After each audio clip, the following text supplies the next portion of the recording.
It was a very sunny day, middle of June, around 2070, I think.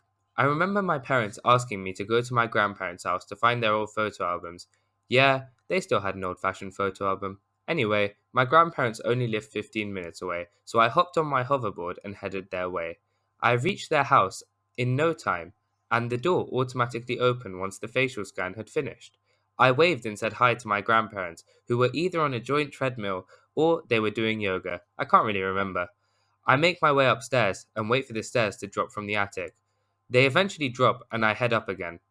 I remember thinking that for a couple of people who were known to be very organized, it was surprising that they hadn't got their robot assistant to tidy their attic. Nevertheless, my eyes started dancing around the room as I scanned every storage box and pile of old junk I could see. After a few unsuccessful minutes, I accept defeat and begin rummaging around with my hands, pushing boxes and dusting labels until I stumble upon what looks like a leaf. I pick it up. It was surprisingly light, but it also felt dense. Based on the end of the leaf, you could tell that it had been snapped off from the rest of the plant.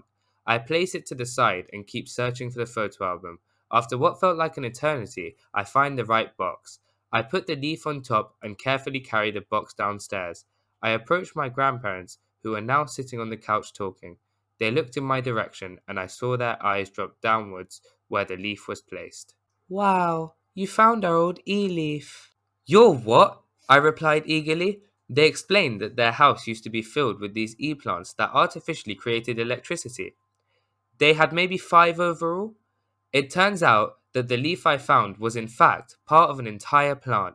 How come you don't use them anymore? I asked. Well, when nuclear fusion power became widely available and for so incredibly cheap, people stopped seeing the need for these types of plants.